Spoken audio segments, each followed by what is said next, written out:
প্রিয় শিক্ষার্থী, আসসালামু আলাইকুম।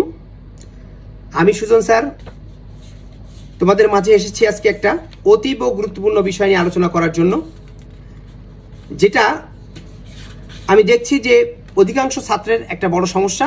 ইতোমধ্যে তোমরা আমাকে অনেকেই রিকোয়েস্ট করেছো যে ইনফর্মাল লেটারের একটা ম্যাজিক বা ইনফর্মাল লেটারের একটা লেখার সহজ উপায় দেওয়া যায় কিনা। প্রিয় শিক্ষার্থী, আজ সেজন্যই তোমাদের সামনে এসেছি। কাছে বা দূরে, দেশ বা দেশের বাইরে যারা আমার ভিডিওটা দেখছো, তাদের সবাইকে সালাম, আন্তরিক শুভেচ্ছা ও অভিনন্দন। ইনফর্মাল লেটার নিয়ে আমাদের বাচ্চাদের কিছু সমস্যা আছে। তোমরা মনে করো যে ইনফর্মাল ও করে ফেলবো, হয়ে যাবে, কিন্তু আসলে শেষ পর্যন্ত গিয়ে দেখা যায় ইনফর্মাল লেটারের প্রিপারেশন ভালো থাকে না। এখানে যে ইনফর্মাল লেটারগুলো দিয়েছি, মাত্র 12টা ইনফর্মাল লেটার দিয়েছি। যদি এই 12টা করো, পরীক্ষায় পড়বে ইনশাআল্লাহ। পরীক্ষা পড়ার সম্ভাবনা 100%। প্রিয় শিক্ষার্থী, কি কি দিয়েছি আমরা? To your friend describing him how to improve in English, to your pen friend describing Bangladesh, to your brother avoiding him to refrain from smoking, এটা ব্রাদার ফ্রেন্ডও হতে পারে। To friend or brother not to spend much time on Facebook, about preparation of the ACC examination, এটা ফ্রেন্ডের কাছে হতে পারে। The benefits of reading newspaper, এটা বন্ধুর কাছে হতে পারে, আবার ভাইয়ের কাছে হতে পারে।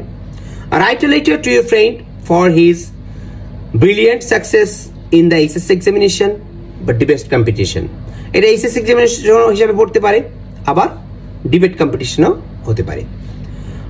Plan after your HSC exam, HSC পরীক্ষার পর তুমি কি করবে এর উপর একটা প্ল্যান। ফ্রেন্ড বা ব্রাদারের কাছে তুমি লিখবে the bad effect of evil company. To friend how you had spend the last summer vacation, বিগত সামার ভ্যাকেশনটা তুমি কিভাবে কাটিয়েছিলে, তোমার বন্ধুর কাছে পত্র লেখো। টু ফ্রেন্ড অর ব্রাদার্স, বন্ধু অথবা ভাইয়ের কাছে লেখো not to worry about dengue fever. তোমরা জানো যে সম্প্রতিকালে বাংলাদেশের বেশ কয়েক বছর ধরেই আমরা দেখছি ডেঙ্গু একটা মহামারী আকারে ধারণ করেছে, অনেক মানুষের জীবন নিয়েছে। ডেঙ্গু সর্বদা একটা ইম্পর্টেন্ট টপিক। এটা ইনফর্মাল লেটার বলো, প্যারাগ্রাফ বলো, সব জায়গায় ডেঙ্গু কিন্তু একটা important topic. Not to adopt unfair means in the examination, পরীক্ষায় অসতর্ক অবলম্বনের উপরেও একটা লেটার থাকতে পারে তোমার বন্ধুর কাছে বা তোমার ছোট ভাইয়ের কাছে। প্রিয় শিক্ষার্থী, ইনফর্মাল লেটারের উপরে একটা ম্যাজিক আমি তোমাদের ভিডিওতে দিয়ে দিব। এই ভিডিওর পরবর্তীতেই তোমরা পাবে, এবং সেখান থেকে তোমরা সহজেই ইনফর্মাল লেটার কিভাবে লিখতে হয়, একটি ইনফর্মাল লেটার পড়ে কিভাবে তোমরা সকল ইনফর্মাল লেটার করতে পারবে, সেই টপিকসটা আমি আলোচনা করেছি। এই নিয়মে তুমি সকল ধরনের ইনফর্মাল লেটার লিখতে পারবে। সকল ইনফর্মাল লেটার, যত ইনফর্মাল লেটার আছে তুমি সব পারবে। কিভাবে লিখবো আমরা, এটা একটা কথা খেয়াল রাখবে। প্রথমেই আমরা লিখবো কি, বামে লিখবো ডিয়ার এক্স বা ডিয়ার জামাল বা dear Kamal, dear Prince, dear Naren, ইত্যাদি ইত্যাদি। একটা কথা খেয়াল রাখবে, যদি প্রশ্নে কারো নাম দেওয়া থাকে তাহলে নাম দেব, প্রশ্নে যদি নাম না দেওয়া থাকে তাহলে এক্স লিখবো। কি লিখবো? এক্স লিখবো, ডিয়ার এক্স, ডিয়ার এক্স লিখবো। এরপরে খেয়াল করো, যদি এবার ডান দিয়ে কি করব, সবাই এখানে ডেটটা দেয়, কিন্তু আমি বলছি তোমাদেরকে স্থান লিখবে। যশোর, ঢাকা, খুলনা, রংপুর, রাজশাহী, স্থান নিচে ডেটটা দেবে।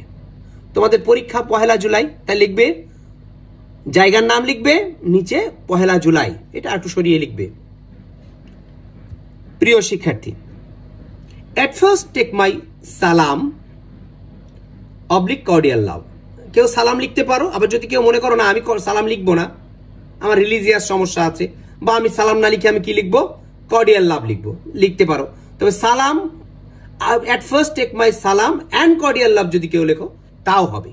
তুমি সালাম লিখতে পারো, কর্ডিয়াল লাভ লিখতে পারো, বা সালাম and cordial love from the core of my heart, আমার হৃদয়ের অন্তঃস্থল থেকে সালাম নেবে, আমার ভালোবাসা নেবে।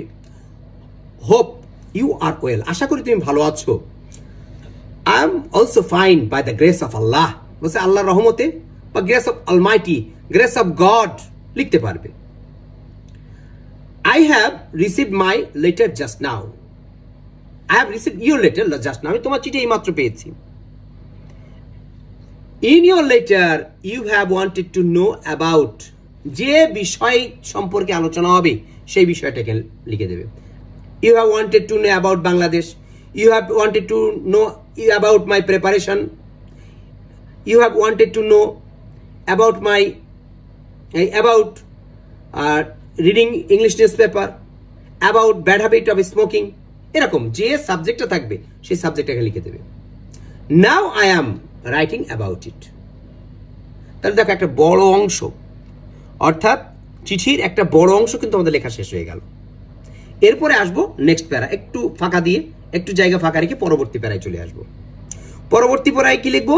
এখানে যে বিষয়ে লেটার লেখা হবে সেই বিষয়টি 2-3টা লাইনে বর্ণনা দিতে হবে। অর্থাৎ যে বিষয় নিয়ে এখানে যে বিষয়টা এসছে এই বিষয়ে 2-3টা লাইন লিখতে হবে। যদি ব্যাড হ্যাবিট অফ স্মোকিং আসে তাহলে স্মোকিং এর ব্যাড হ্যাবিট নিয়ে 2-3টা কথা লিখবো। যদি পরীক্ষায় প্রিপারেশনের কথা আসে তাহলে পরীক্ষার প্রিপারেশনে নিয়ে 2-3টা কথা লিখবো। যদি বাংলাদেশের বর্ণনা আসে তাহলে বাংলাদেশের বর্ণনা দিয়ে 2-1টা কথা লিখবো। এটা তোমার বুদ্ধিমত্তা দিয়ে জাস্ট ওই বিষয়টায় 2-3টা লাইন তুমি লিখে দেবে। এরপর নেক্সট প্যারা, পরবর্তী প্যারা। পরবর্তী প্যারা কি? যেটা কনক্লুশন, শেষ প্যারা থাকে, সেই প্যারাটা লিখতে হবে আমাদের। সেখানে কি লিখবো? আবার একটু ফাঁকা দিব। প্রথম প্যারা একটু ফাঁকা, দ্বিতীয় প্যারা এবার লাস্ট প্যারার সময় একটু ফাঁকা দিব। প্রতিটি প্যারার পর একটু গ্যাপ দিতে হবে, এটা কিন্তু মনে রাখবে। আবার বেশি গ্যাপ দিয়ে দিও না, দৃশ্যমান সুন্দর gap. No more today, convey my best regards to your our parents. দেখো এখন যদি বন্ধুর কাছে লিখি তাহলে লিখবো ইউর প্যারেন্টস, আর যদি ভাইয়ের কাছে লিখি তাহলে লিখবো আওয়ার প্যারেন্টস। এখন বাবার কাছে লিখলে কি করবে? বাবার কাছে লিখবে no more today, convey my best regard. এই টু ইউর বা টু আওয়ার প্যারেন্টস কিন্তু দিও না, সেক্ষেত্রে টু ইউর বা টু আওয়ার প্যারেন্টসটা দেবে না। যদি বাবার কাছে লেখো, মায়ের কাছে লেখো। বিশেষ দ্রষ্টব্য, এখানে দেখো লেখা আছে বন্ধুর কাছে ইয়োর এবং ভাইয়ের ক্ষেত্রে আওয়ার লিখতে হবে। তবে বাবা বা মায়ের কাছে লিখলে এইটুকু টুর পর থেকে বাকি অংশটুকু লেখা যাবে না। এবং শেষ কথাটা কি লিখবো?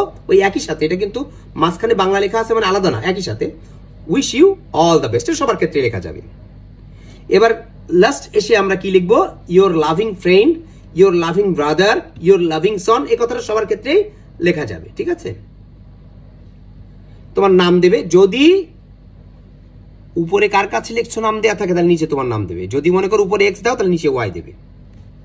একটা কথা মনে রাখতে হবে, লেটারের শেষে অবশ্যই খামাকাতে হবে। অবশ্যই কিন্তু লেটারের শেষে আমরা খামাকাবো। লেটার কিন্তু একাধিক পেজ হতে পারে। আমরা সাধারণত অ্যাপ্লিকেশন যেমন এক পেজে লেখার চেষ্টা করি, লেটার কিন্তু একাধিক পেজ হতে পারে, তাতে কোনো সমস্যা নেই। এখানে খাম আঁকতে হবে। ফ্রম, টু, এগুলো লিখে খুব সহজভাবেই তুমি খামটা তৈরি করতে পারবে। এটা কোনো জটিল কঠিন কোনো কাজ নয়। এখানে একটা স্ট্যাম্প লিখবে, স্ট্যাম্প লিখবে, ফ্রম লিখবে, টু লিখবে, ব্যাস শেষ। এভাবে আমরা আমাদের কাজটা শেষ করব। আমি আশা করি তোমরা যদি এই লেটারটা একটু আত্মস্থ করতে পারো, এটা খুব জটিল কঠিন কিচ্ছু না, সেক্ষেত্রে লেটারের পূর্ণ মার্কস তোমরা এখানে পাবে, এটা নিয়ে কোনো সন্দেহ নেই। তোমাদের সুস্বাস্থ্য, দীর্ঘায়ু এবং আগামী পরীক্ষা অত্যন্ত ফলপ্রসূ এবং চমৎকার হোক, এবং তোমরা সকলেই পরীক্ষায় A+ পাও, এই আশাবাদ ব্যক্ত করি আজকের ক্লাস এখানে শেষ করছি। আল্লাহ হাফেজ।